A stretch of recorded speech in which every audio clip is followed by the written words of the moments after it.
Nakalimutan ko, dapat sinabi ko lakad matatag. Dapat sinabi ko Grabe lakad talaga si Boss Lon, no? Pag mag-interview matatag eh. I love it. It's 1 p.m. I'm sure that was not his last engagement for the day. Pero tayo, marami pa tayong engagement sa araw na to. Guys, 4 na best of 3 ito.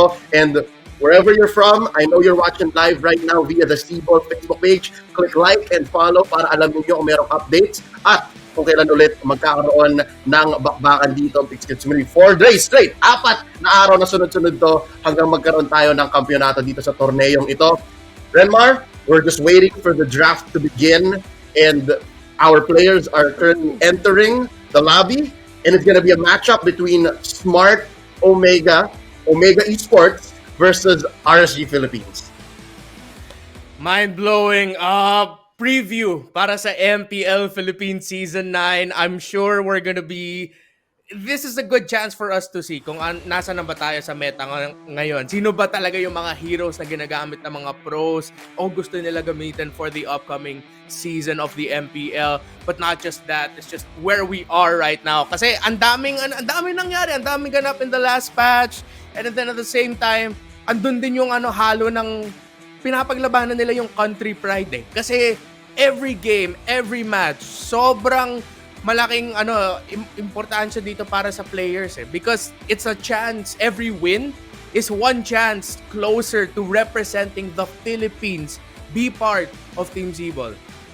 Yep, and if I'm not mistaken, may mga nakakalat na dito sa ating mga top 8 teams sa Phase 2 na may gold medal na bilang SIBOL, right? And one of them is right here in RSG, si Kenji. Kenji is actually a gold medalist from 2019. And guys, kung di nyo alam, siya yung tinatawag nilang si Villa. Okay? Si Villa noong 2019 na nananalo again via split push. I'm wondering if he's gonna do the same here. Kumusta nga ba ang split push meta ngayon? Malalaman natin yan in just a bit because we're about to go into the draft. Here we go. The first matchup in... Your team is banning. I didn't cure the pain. Your team is banning.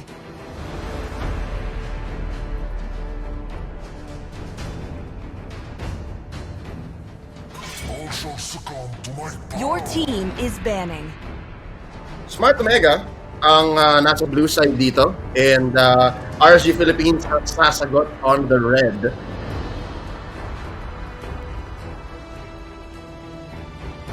It's going to be the Selena and the Kufra taken out. Tapos Valentina ang unang tinanggal ng RSG Philippines. And then, gaano ka-importante si Valentina sa meta ngayon? Oh man, Valentina, mataas ang damage, so much dashes, one of the top support or mid lane picks that any team can go for now. Of course, alam natin yung ultimate niya, IMU. It is a good chance to change the game. Kasi kung meron kayong ultimate sa team nyo na game changer or an ultimate that can really just determine the outcome of the game or the outcome of a team fight, pwede yun nakawin ni Valentina. There's so many things you have to consider when you're playing against a Valentina, what you're gonna pick, what ultimates are gonna be on the table for the Valentina to steal, so it's better to just take it away. For the bans here of Smart Omega, I actually like the approach that they're going for. Selena, still one of the top support picks that you can go for in the mid lane considering na nerf sila Eve at saka si Farsa. So bagong era na para sa mid laners, you can pick so much more now. But interestingly enough, tinatanggal din ng Smart Omega ang glue. Yung glue talaga. Renmar, hindi lang sa competitive play, hindi lang sa larangan ng esports natatanggal si glue. Pati sa rank games natin, sobrang lakas ni glue ngayon. That's because of the rework. No? If you look at it, numbers-wise, humina siya. Pero yung rework niya talaga eh. Yung fact na sobrang lakas niya manggulang sa XP lane. But sa RSG Philippines, ang last nilang tatanggalin ay ang Beatrix. That actually has a few quirks right now. Parang meron talaga something doon sa sniper niya. So, hindi siya makikita ngayon sa araw na to. Let's see, Omega, first pick. Ano pang open dito, Renmar? So many. If they want, they can first pick the Matilda, but then there's a lot of picks available right now. Actually, it's smart that RSG Philippines took away the Esmeralda. It's a pick that is safe. Whatever lineup you have, if you have an Esmeralda on the table, it's going to be a good choice. But Smart Omega, they decide to go for, if I'm not mistaken, what's that? Aulus ba narinig ko? Oh wait, no, not an Aulus, it's a Hayabusa. Ah, okay. To be fair, Hayabusa, hindi siya matulog ngayon eh. Pag sinabi mong jungler, ang dami pang ibang mas malakas. And you mentioned one hero, si Aulus. Kala ko nga rin si Aulus, maagang lalabas kasi nga sobrang nabuff siya in the recent patch. But let's not forget Hayabusa na, if the first pick mo, parang okay lang ngayon, lalo na wala yung mga heroes tulad ni Eve pa, no? Yeah.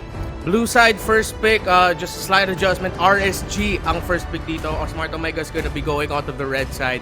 Yeah, the Hayabusa, there's a good chance it might be going into the gold lane if it's not going to be going into the jungle. Since that Hayabusa, it provides a good amount of damage, and then at the same time, it's great split pushing potential. It does great damage to towers as well. Yep, sabi ko, okay pa siya basta wala yung Eve. Pero mukhang pinili na dito ng Omega alongside the Pakito na walang kakupas-kupas. Pakito still so good. Pwede mo pa i-flex. Yun yung malakas dito, di ba? Like the fact na first pick mo siya as red, you don't know if you're going to the jungle, going into the gold lane, going to the XP lane. Daming kayang gawin. Yeah, and this is just great flexibility in the beginning. Of course, an XP laner, Pakito, once that first turtle is up, he's already going to be level 4. It's a good amount of damage. Maganda yung wave clear niya. He won't have that much of a problem clearing the minion wave, so he'll be able to position well dun sa turtle pit. But then for the Eve as well, yes, it was nerfed, pero it doesn't mean na hindi mo pa siya pwede gamitin. Her toolkit is still one of the best in the game. Ang laki kasi ng sakop ng ultimate niya, the real world manipulation, the slows are there. Just don't expect it to deal a good amount of damage. Dali lang, tama ba yung nakita natin sa screen natin? Isang mabilis na hold up. Isang mabilis na hold up. What is this? Wait lang Gets ko yung Claude. Unang nagpakita yung Claude, and Claude got a buff in the recent patch, and he's so good in the gold lane. Okay na okay yan. So put him in the jungle, mabagal. Pero ano tong Mia? Wait, huh? Huli natin nakita yung Mia. M3, linaro siya ng Todak for Malaysia, but what is this? Alright, tignan natin. May kutob ako, baka maging remake. Your team is Or banning. unless, I don't know if it's gonna be legit, baka remake to eh. Your team is banning. It might be dahil ang sagot ng Omega doon ay Gord. I don't know if post 5 Gord is a thing. I don't think so either. May tropa tayo masaya. Baka ito na pala yung mundo ng ng meta ngayon, pero I highly doubt it. Oh, may tropa tayo masaya. Si Naisu dahil may nagpakitang Gord sa SIBOL national team selection. But yeah, I think I agree with you. This might actually have to unfold in a very different way. Dahil ang mga bans natin ay also unorthodox. Yeah, very unorthodox.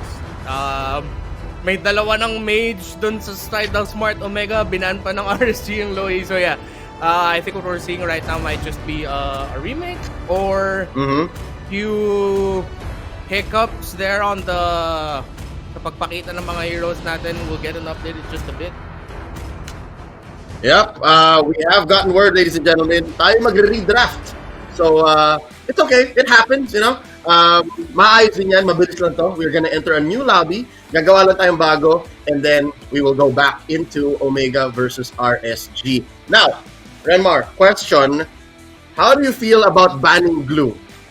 Sobrang importante ni Glue ngayon, and there's so few answers to him, and that's the Faramis. Ganun ba importante siya? You think Faramis will always have to be in the back of people's minds if they open up Glue?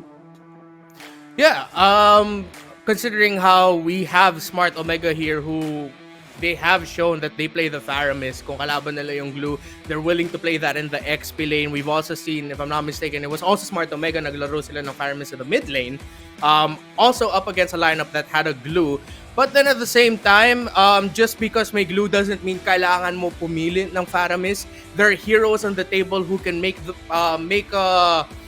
the most out of the fact na merong mga maliit na mini Glue Of course, the more AoE damage you have and AoE healing that you can get, considering like Pakito, pag mas madami yung target niya, natamaan ng mga combo niya, mataas yung lifesteal na kuha niya, he makes the most out of going up against a glue. And then at the same time, for heroes such as Ruby, Ruby as well has a good time against the glue because there's so much you can lifesteals from. So hindi naman lagi na pag merong glue, may makita tayong Faramis. Alright, I understand. And now that we're talking about it, pati yung Claude, actually, Matic full stacks ka. Pag nag-split-split yan, tapos pasukin mo na lang with the Blazing Duet. So, kahit na malakas si Glue ngayon, in the XP lane specifically, meron naman pala siya maraming natural predator. So, hindi lang yung Faramis. So, I guess Moonton figured that out. Moonton understood. Another question I have while we wait for the lobby, while we wait for the draft, and I'm sure yung mga viewers natin, curious din sila, ano nangyari kay Farsa, man? Anong nangyari kay Farsa? And sapat na ba yung extra 10 seconds dun sa cooldown niya para talagang masabing Farsa, hindi na siya kasing meta ni Eve? Well, for a lot of the Farsa players that I know, parang the 10 seconds na dinagdag dun sa cooldown niya, parang ramdam mo talaga eh. Because of course, into the late game when you're playing the Farsa, parang that 28 seconds feels so quick. Ang bilis mag-clear, ang bilis dumepensa ko if you're behind, pero at the same time, if you're the team in the lead, with the Farsa, the ultimate is such a big tool to actually just end the game. So that extra 10 seconds dito sa MLBB, that's a long time. Parang forever na yon. Ay, oo. Forever na nga talaga yun. Sa totoo lang, kasi in between defending your base and losing it, that's the main difference. And kaya lang din siguro ngayon, buhay na buhay si Eve at si Farsa, not so much. We'll see kung magkakaipitan. We're gonna go back into the lobby here. Take 2 at game number 1 in our opening series in this BO3. This is the Smart Picks and Bans. Legit na to. RSG on the play, Omega on the swing back. Okay, sundan natin yung original na bans, I believe. Thing I'm gonna be looking at here is if mababan ulit yung Beatrix dito sa first phase again. As far as I know, Beatrix might be an automatic ban here, so you don't need to ban it, and at the same time, di natin siya makita ma-pick. So that might be the adjustment here for Smart Omega sa pag-ban ng Beatrix, and the other bans might be the same. Tingnan natin what the teams agreed on. Yep. Again, meron talaga something yung sniper ni Beatrix. So, today, not gonna play at all. We're following suit, okay? Instead of the Kufra, naging glue ban muna. So, ito yung tama. And then Esmeralda, taken out of red side. Sobrang lakas na Esmeralda. I believe Esmeralda solid even first pick blue. Parang ganun siya kalakas mga gulang right now. Yeah, there's not a lot of heroes that can stop the warpath of Esmeralda. A team up against an Esmeralda, they just have to really do their best to either give her a hard time in the early game, i-gank nyo siya sa lane niya, make sure she gets 2 early deaths so you can stop her flow. But then at the same time, Esmeralda also has that ability to come back in the mid game if you give her a bad early game. So in terms of solid picks, yun talaga si Esmeralda. Parang sobrang EFAS na first pick na mahirap magkamali. EFAS Esmeralda. That's essentially what she is. Even on the red side, no? Ma-first face mo siya, solid na solid yan. So, that being said, I believe that's Edith. That is a better ban overall. Nagtataka ako nung kaninang first original ban, eh. Bakit hindi siya, first original draft, bakit hindi siya lumabas first face? So, now, I believe first pick, we get the Pakito. Pakito, most likely will be a jungle Pakito. We have Jonard Cedrix Caranto, we know him as Demon Kite on the table here for RSG Philippines. That's one of his signature picks in the jungle. Pero sa Smart Omega, sabi nila, okay, wala yung Esmeralda. We're gonna get the second or one of the top 3 options right now in the XP lane, that Uranus. Kung walang sagot dito ang RSG, maging problema siya sa split pushing, and then at the same time, it's gonna be a presence you'll have a hard time taking down. And they also pick up the Lancelot. That's gonna be their jungle pick. Ganito kaagang Uranus, hindi ko alam kung mag-agree ako dito. I mean, napakaganda na ipinakita ng hero na to nung ating recent World Championships. But not this early on, lalo na kung kaharap mo yung RSG na kilala natin, kahit na medyo bago lineup nila going into this national team selection tournament, is napaka-action Jackson na team. They really look for those team fights. So, ewan ko lang kung ganito ka, how do I say, passive hero, it is a good pick. RSG on the swing back, they pick up the Cho and the Kagura. Again, very fast. Yeah, fast-paced, having the Cho on the table. It could also still go into the side lane, pero good chance na magiging roam pick to para sa RSG Philippines. Now for the Kagura, you get that burst magic Your damage that team you need. is Something banning. that you'll need in the mid to the late game pag makunat na yung Uranus na to. Pero para sa Smart Omega, I like the answer here. They also go for Your the team Brody. is banning. So the Brody and the Uranus together in the same team, that's gonna be a problem for your towers. Kung hindi maalagaan ng RSG Philippines yung mga toro nila sa side lanes, we know Brody can take down towers really fast. We also know can be a difficult target to take down. He can buy time. Pag mag-gank siya habang nagsisplit push, a good timing with the second skill, getting that stun while at the same time kiting your targets. It's a good solid pick here for Smart Omega. Yep, okay na okay si Brody kahit katapat niya minsan yung mga pinakamalalakas na assassin. So, kahit pasukin man siya ng Cho or ng Pakito, may chance kang mag-survive. Going to the second phase, they take out the Clint and then they also go ahead and take out the Eve. Yan, gustong-gusto ko yung Eve ban this time around. Wala pang solid mid lane ang Smart Omega. Pero, I don't know, remember, nakita na tayo ng mid Brody dati. So who's to say na baka hindi to i-pick up ni Cap. Eto Max, ni Kaidik. Oh, posible Your team yan. is banning. At the same time, kailangan din ng if I'm not mistaken, more magic damage para sa side ng Smart Omega. So RSG Philippines, tinatanggal lang nila yung mga top options na pwede piliin dito ni Itomax. So there's a good chance Itomax might end up playing the Farsa. Again, it's still an option, but it's gonna be so hard. You're up against Pakito and a Cho already. Lilia is still in the table kung trip nila gamitin yun as a support pick in the mid lane. Lilia, very, very open. You're right. Although, ang pinag-usapan nandito again, Smart Omega, no? Sila ang pinaka-recently nalala kong gumamit, naging isang gumamit at nanalo sa mid Phobius. And Phobius is still open. So baka pwede pa gamitin ng Omega yon. Yeah. Right now, RSG Philippines Your taking out team also is the top picking. picks. Oh. Yeah, they can go for the roam for Joshua Mangilog. We also know him as Chaknu. Pero sabi ng Smart Omega, okay, sige, tanggalin niyo yung mga alam natin na meta, quote-unquote meta picks. Gagamitin namin ni Nana, which, I love this pick. That Molina Smooch, yung second skill niya, yung magiging stop toy ka, mahinto din yung Cho, mahinto mo yung Pakito pag gusto nila lumapit. And hindi siya pwedeng i-purify ng isang Kagura if I'm not mistaken. Walang cleanse yun. Kasi naging stop toy ka eh. Oo. Ah. Ibang label yung ability niya, so you won't Ibang be able status to purify yun. that. Oo. Ibang status. Sa RSG Philippines though, okay, Popolin Coop, ang narinig ko na pick, so that's gonna be their gold laner kasi yung Smart Omega, tinanggal nila kanina yung Clint at saka yung Kimmy, and they also decide to pick up the Ruby. So Popolin Koopa, gold laner nila, they have the Pakito in the jungle, Ruby for the XP lane. It's a solid lineup for RSG Philippines. I like the Ruby pick because kailangan din mag-ingat sa timing dito.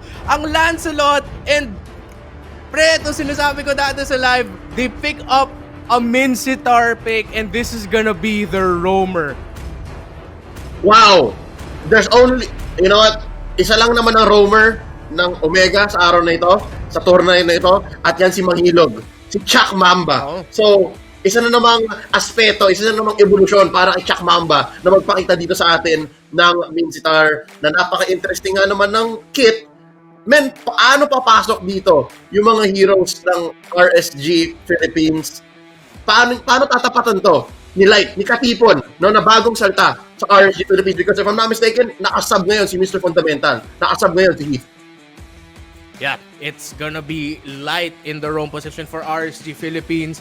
Para sa RSG, they really need to time their ability uses very, very well. Isang lapag lang ng King's Calling ng Minsitar, yung mga dashes meron ng RSG Philippines, the Pakito, the Cho, even the Ruby, the slight jumps that she does a little bit, if I'm not mistaken, might actually be stopped by the King's Calling. So hindi makakakembot-kembot si Ruby masyado. Ganun siya, ayaw gumalaw. Guys, ayaw. Okay, interesting. In one pick, in that last pick on red, Omega somehow maybe has cornered RSG Philippines. Pero tingnan natin, nabanggit din natin na medyo mabagal ang gagawin nila dito. Medyo one at a time ang targeting nila. Kasi kahit yung Mincitar, di ba? Yung hook niya, yung hila ng Mincitar is one target. Yung smooch, isang target lang din yun. Yung stun ng Brody, isa lang yun.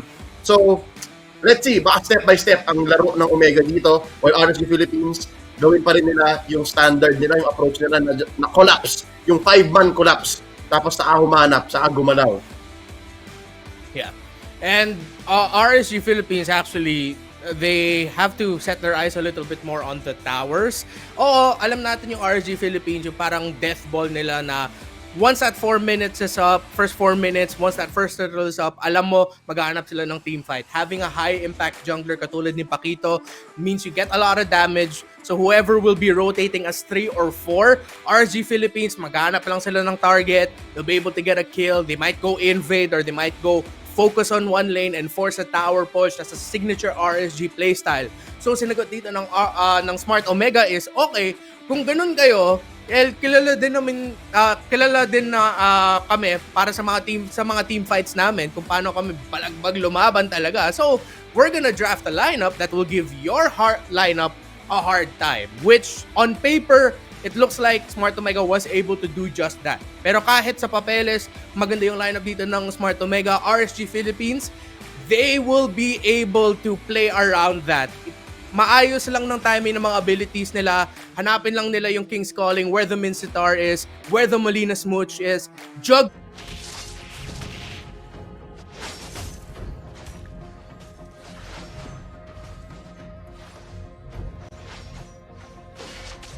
Omega Esports. Pasok na tayo dito. Binabandihan lang ni Mangilog. Mananakaw ba? Hindi. Secured pa rin dito ni Ryzen that ang Lancelot. We'll start calling him Sumagi. Yeah. At Now, party lang. Trinay bilisan ng RSG Philippines pero may sagot ang Omega. Good defense there by Omega Esports. So, dahan-dahan lang ang laro makita natin. They're gonna be farming up. Pero Light and Aqua, ginagawa lahat nila kayang gawin para mahinto dito si Ryzen or at least magbigay ng info kung saan ang Lancelot.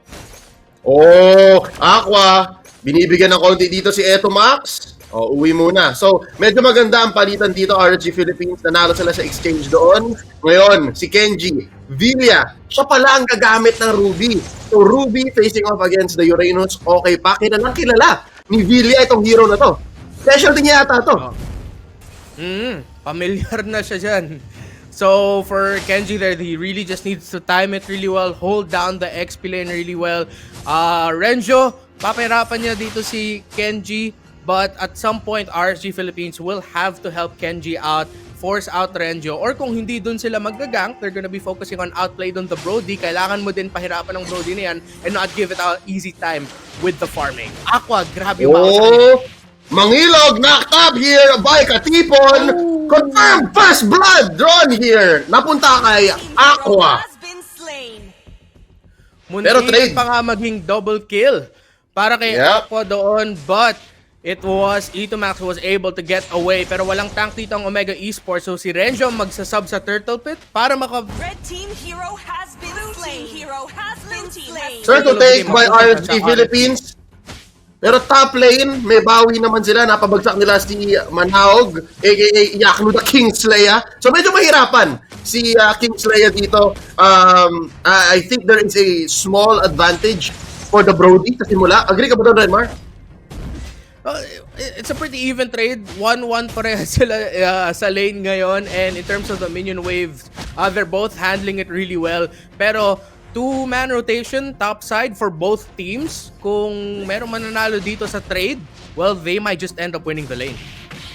Oh, Katipon finds one, Way of the Dragon. Papabagsakin naman dito si Mincitar, si Mangilog, mabubuhay pa, agatin! Nabuhay pa si Mangilog! Hinanap ni Light. Oh, nahanap din. Light finishes the job. And there you have it. Kakasabi ko lang, this is a good chance here for Yaknu to get a good lead in the gold lane. But outplayed, was able to keep himself at a good health. Sakripisyo yun ni Yaknu. So right now it's actually more even And because Ryzen, naramdaman din ni Akno baka may magro-rotate na Lancelot sa akin dito, he backed off a little bit. So, dead even again in the gold lane. But Yaknu having an assist and more assists for RSG, it's gonna be a slight gold lead para sa kanila. Si outplayed dito, trivia lang, ay last niya ay Villa din. So, hindi ko alam kung magkamag-anak sila ni Kenji ng RSG Philippines. Pero lalaman natin yan mamaya, tanungin natin. In the jungle, bibisita tayo ni Renzio. Makikita siya dito ni Kenji. Ihilahin niya ba? Hindi, hahayaan lang. Again, it's so hard to catch a Uranus like this. Pero nakawin niya orange. That's good. Small win for Omega there. Yeah, and Omega, nagaanap, susubukan nila gumantay dun sa top lane. Pero si Chak na mahatak lang niya si Koopa. So, I like we're seeing a lot of patience from both of these two teams. Pero kailangan na bumalik ni Kenji sa bottom lane kasi baka mahirapan siya mag-clear ng minion wave doon. And that's gonna be a bit of gold for Renjo from the energy shields. 15 seconds about left on the shielding. And now top lane, papahirapan nila si Light. Ryzen papasok dito, threatening the kill onto Aqua. Bibitawan lang muna yung Kagura. Napakadaming pressure sa gold lane ng RSG Philippines. Pero dahil sa top side rotation na yun, second turtle mapupunta ulit sa RSG. Demon Kite picking up another one, and Omega Esports, and both teams actually, they need to find a way to stop the momentum of either their junglers or their late game carries. Because right now, yung mga napipick off lang, it's, yeah, you have the supports, then at the same time, one kill their trade para sa gold laners, they're gonna need to find a high impact kill right away. If not, yung game-changing moment makita natin sa isang malaking team fight. And pag sinabi nating team fight, RSG Philippines, sila yung may firepower. Pero Omega yung may stopping power. Ang dami nilang CC. Tapos kung gusto nila i-focus fire isa, kayang-kaya. So napaka-interesting ng dynamic dito, ladies and gentlemen. Naghahanapan sila ng pwedeng pick off. Pero isa lang talaga yung pwedeng manalo eh. Pagandahan na lang ng trades. So now Light, naghahanap. Can you find Shaknu? Alam nilang nandito pa si Outplayed. May na-push na lane. And that's bottom lane. Interesting, no? Talagang pinag-initan dun sa bottom lane ni Demon Kite. Yung Torre ni Renzio. Yeah, and they needed to do that considering that was Uranus, and that's one of the points na na-mention ko kanina. Kenji, kailangan din niya ng tulong dun sa lane na yun. So, they were able to focus that down, and that's gonna be more room para kay Kenji, para makaikot sa mapa, para makatulong sa team fights. Makaka-setup din siya. He is playing a Ruby, so he'll be able to go around more, but it looks like Kenji, alam niya, gusto din mag-cut ni Renjo, so pareha sila nagka-cut wave. Oo. Katathon na yan. One wave each. Mid lane daw, tatlo ang miyembro ng Omega Esports dito. And pumoposisyon lang sila. I think they're buying time dito sa top lane para maka-turtle, makabawi. Renzio, papaulanan dito ni Kenji at ni Demon Kite. Ahabulan, flicker in with the ult offended going in for the kill. Nakaisa doon si Caranto. At ngayon nakikita ng Omega Esports ang problema nila sa mapa. Meron silang turtle na mag-spawn pero dun sa bottom lane din mag-split push dun si Ruby. So how are they gonna manage the map? They have a minion wave to worry about, pero Omega Esports sabi nila, sige, sa turtle na lang kami. Turtle now, this is 50-50 actually. Maganda po siya na parehong team. Papasok sila ngayon dito, papasabugan. Makuha ang Turtle ng Omega Esports. Pero babagsak muna dito si Mangilog. Light traded out, Katipon falls. Eto papasabugan, meron ba siyang passive? I think he does. Nana, 1-for-1 trade so far. Nakabawi doon ang Omega Esports. Yep, at nakuha nila yung turtle going onto the hands of Itomax. Pero kung Omega Esports ka, masaya ka na hindi nakuha ng RSG Philippines yung turtle. That makes 2 turtles for RSG, 1 for Omega Esports. That'll keep the gold a little bit closer. Tinitignan din ng Omega Esports yung gold lead dito ng RSG Philippines, and now they're trying to eye on taking down that gold lane turret afterwards. Maganda yung team fight na nangyari para sa 2 teams. Wala masyadong nawala na miyembro for either side. Omega Esports, they're really happy with that small win. Yep. Again, behind sila so humahabol sila sa lagay na to. Eto Max, makakaapak dito ng traps ni Yaknu. Chaknu, bumabaan din na, makakagat siya dito. Pushing back, corner part memory, babagsak si Light, Katipon falls. There's the Phantom Execution, Ryzen, makasabay ba siya? Hindi, papabagsakin, traded out by the King's Slayer. Papasok ngayon si Caranto sa may likod. Outplayed, bursted down, buhay na buhay pa. Flicker in already, Aqua helping Demon Kite get another one. Hindi siya na-double. Eto Max, buhay pa. And will not even trigger the passive. Pero mapapush ang top lane. Ito yung sinasabi natin sa lineup ng RSG Philippines. Yes, on paper, maganda yung lineup ng Omega Esports. Kontrahin ang teamfight capabilities ng RSG. Pero good timing with individual abilities. Kung magawa yun ng RSG Philippines, they'll be able to win fights. One key thing, Ryzen, nag-phantom execution para hanapin si Iaknu to take him down. Pero naka-timing si Iaknu ng second skill knock-up. That shield the Popol and Koopa gets. That moment of the knock-up onto Ryzen gave RSG Philippines time to deal the damage at para tanggalin ang jungler ng Omega Esports, and then RSG Philippines, hinabol na lang nila ang mga miyembro ng Omega Esports na naiwan doon. Yep, yun yung sinasabi natin sa lineup ng Omega Esports ngayon. Napakaganda ng focus fire nila. Napakaganda ng specific target acquisition. Pero konti lang yung damage source. Pero speaking of pag gusto nila, nakukuha nila. Ayan no, nakita nila si Kenji. Dinala nila dun sa may bush. Tas wala, pick off, easy, free. 1 kill for Omega Esports. Pero mahabol pa rin sila. They are behind 2K. Omega Esports, they have a good chance of winning this Lord fight if they decide to force it. Pero pumasok ang RSG! Oh, Mangilog! Forced with the flicker. Naghahanap siya dito ng pull. Eto Max, already flame shot. Pinapalayo. Hindi ito magandang laban. Hindi magandang posisyon ng Omega Esports dito. Ang call nila, sige, Kuya Renzio, Kadwa, mag-push ka muna dyan sa baba. Kailangan natin ng posisyon sa mapa. Magandang call yun galing kay Aqua at Iaknu. Great positioning by them in that middle shrub kasi alam nila meron mga miyembro ng Omega Esports na dadaan doon sa maliit na eskinita na yan papuntang mid lane. They were able to burst down Chakno, and because of that, Omega Esports couldn't find good positioning. Pero Omega Esports, they're back to contest this Lord. Yep, 4 men here. Pero si Renzio, hindi niya kinaya. Kulang siya ng farm, kulang pa siya ng items. Demon Kite gets a free kill, and now a Lord at a third of its health. Walang contest mula sa Omega Esports. May enhance ang minions ng RSG Philippines, and slowly baka may mapush silang isang tier 2. Not the inhibitor. For sure, hindi naman babagsak ang inhibitor, pero tier 2 may babagsak yan.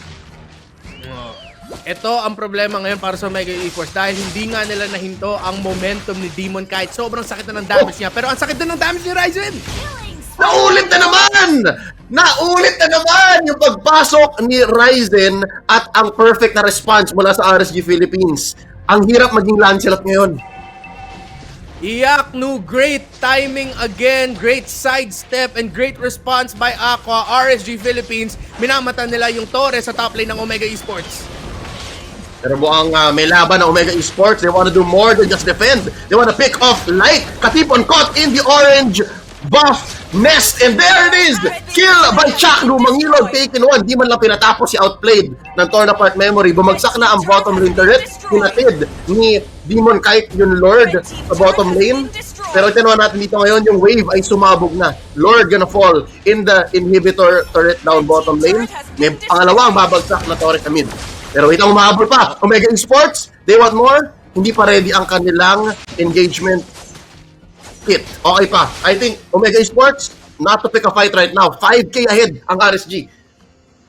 Sobrang laki ng lead ngayon ng RSG Philippines and Omega Esports. Kahit ang RSG mag-initiate ng mga team fights, Omega Esports will have a hard time countering. Chaknu will need to get key pick-offs there with the Spear of Glory. Mahinto mo lang yung momentum ng RSG Philippines or help Omega Esports initiate. Itomax din yung muli na Blitz ultimate niya. Kailangan niya matimingan na maayos at maganda din yung positioning to stun the members of RSG Philippines to give time for Ryzen and Outplayed to deal the damage. At this point in the game, si Renjo, magagawa lang niya talaga dito. Of course, as the Uranus, just try to split push, and then at the same time, magiging sponge ka na lang para sa damage ng RSG. Yep.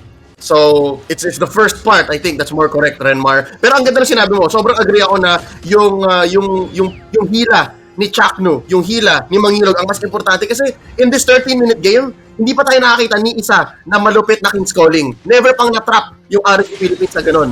So that's one thing that Omega Esports has to do. Kung magawa nila siguro yun, mas liliit tong gold lead.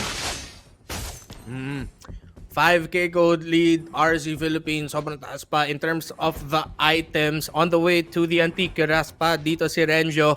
Highest gold in the team for Mega Esports, Outplayed. Meron na siyang Malefic Roar along with the Blade of Despair and the Blade of the Heptasis. So, masakit naman talaga ngayon ang damage ng Brody. He just needs to hit that level 15 kasi ang dami na ding armor sa RSG. Oh! I'm a offended. Sinulan dito si Mangilog. The Mamba falls. Pinabagsak ni Aqua. So easy pick off there. They'll convert straight into a Luminous Lord.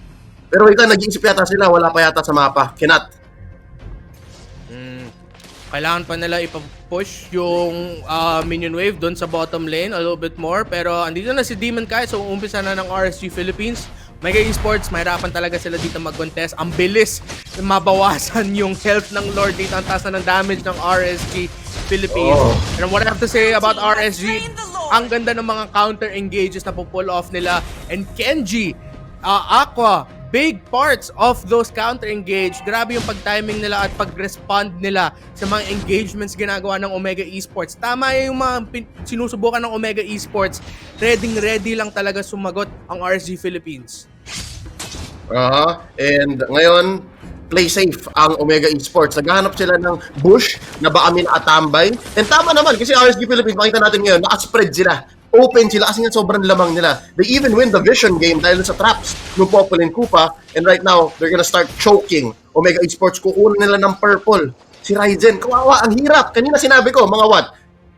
6-7 minutes ago, ang hirap may Lancelot. Mas lalo ngayon.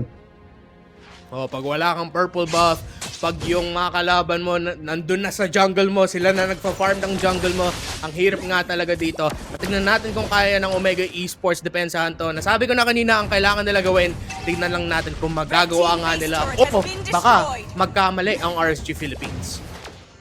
Actually, yun ang isang inaantay na Omega Esports, magkamali ang RSG. Pero so far, tama ang call ng team na ito. Tama yung pressure nila na nilalagay. Iniwan yung Lord sa bot. Mid naman magiging target nila ngayon. Pinapaulan na ng skills ang wave. And they're gonna pressure both at the same time. Maganda ang flow ng RSG Philippines. And right now, look at the damage! Placed down on Mamba. Takno cannot put a good pull, cannot get a good pull. And there's torn apart memory, shut down on to Kenji Villaforce. So, bawas ng isa. For the first time in a while, nakala mga Omega Esports, pero naubusan sila ng Torres sa top lane. Was that worth it? The Ruby for the inhibitor up top. Oo, inhibitor yun na wala doon sa Omega Esports.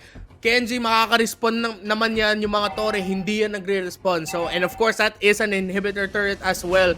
So, that's a big win for RSG Philippines. Pero Omega Esports, munti ka nang maging, baka ma-wipe out pa nga sila dun eh.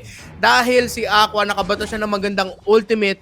But Omega Esports were able to respond well. Hindi ko alam kung naging miscomment sa side ng RSG Philippines or they decided na okay, dito tayo sa pader, sa labas tayo, hindi sila pumasok. Kung na-pick off nyo si Kenji, kami naman, double kill. Renzo falls alongside the Mamba na na-position doon off kilter, nahila lang paloob doon sa RSG death ball. Ryzen tumatakbo na.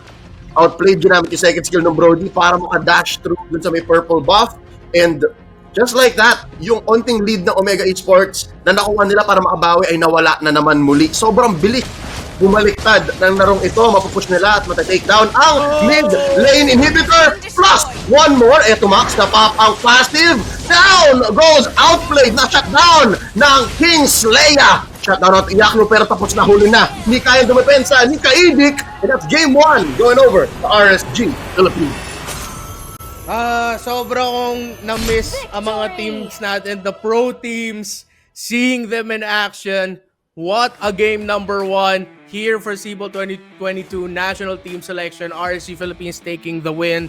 And, you know, especially looking at that last team fight, nung sinusubukan na ng RSG Philippines basagin yung Torre ng Omega dun sa middle lane. The last tower of Omega, grabe yung epekto dito ni Aqua on the Kagura. The timing at pag-zone out niya gamit ng payong niya with the Kagura gave a lot of difficulties for Omega at kaya maganda yung counter-engage ng RSG.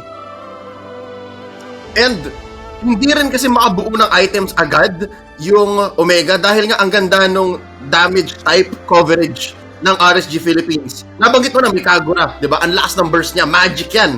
Pero pagdating sa physical, andyan pa si Demon Kai at si Iyakno.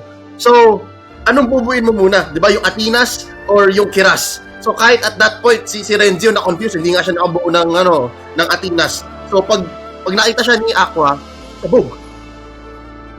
Yeah.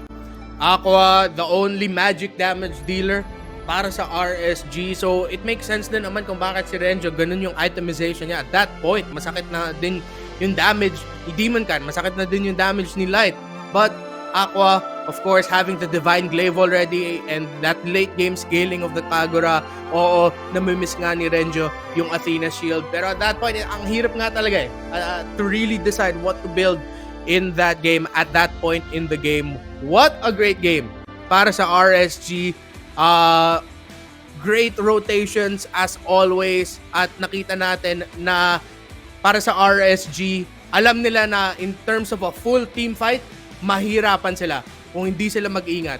So, pick-offs, quick rotations, mga skirmishes lang ang hinahanap ng RSG Philippines. Ready to counter-engage. That's how RSG Philippines was able to win this game in a game kung saan yung lineup, again, on paper, it looks like mahirapan sila, but it didn't look like it. Yeah, mind you, it wasn't a long match, pero hindi rin naman sa short. 17 minutes. 17 minutes. Nagkaroon ng isa o dalawang successful defense ang Omega na meron pang isang pick-off. Naka-pick-off sila tapos kala natin makabawi, pero masyadong malaki na talaga yung 5K, 6K gold lead ng RSG Philippines. Maybe later, we'll get our smart plays working. We'll take a look back at the highlights of the game. But for now, again, congratulations, RSG Philippines. One more game before they move on to the next round in the upper bracket. Here we go. Smart plays. Again, kahit early on pa lang, I can't believe this is the number we're looking at. Renmar, 13-4 in under 4 minutes. This is not the game. This is not the game, by the way. All right? Yeah. Tinipin na lang natin, hindi yan yun. It's a closer match, actually. Kanina halos 3-2, 4-3, parang ganun yung number, 4-2. And up until the point na nagkaroon lang ng turning. What do you think the turning point was? What was it na parang hirap nang bumalik ang Omega dito? Anong naging cost ng 4K, 5K gold lead? It was the fact that, of course, RSG Philippines, they were able to get pickoffs early on. Nagtitrade din ng Omega Esports, but the first two turtles of the game going to the side of RSG Philippines. The fact na yung unang torre na nabasag ay nabasag ng RSG in the bottom lane. Renjo's towers broken down early. So it's the fact that yes, nakaka-trade ng kills ng Omega, pero yung objectives na pupunta sa side ng RSG Philippines, that's how they were able to win it. And of course, after that first Lord fight, that push, it was hard for Omega Esports to keep their control in the game. RSG Philippines, what a win. We'll see how Omega bounces back kung kaya pa nilang dalhin to Game 3. Pero for now, ramdam na ramdam ng RSGPH ang momentum. We'll be right back after a short break. Magbabalik ang SIBOL 2022 National Team Selection.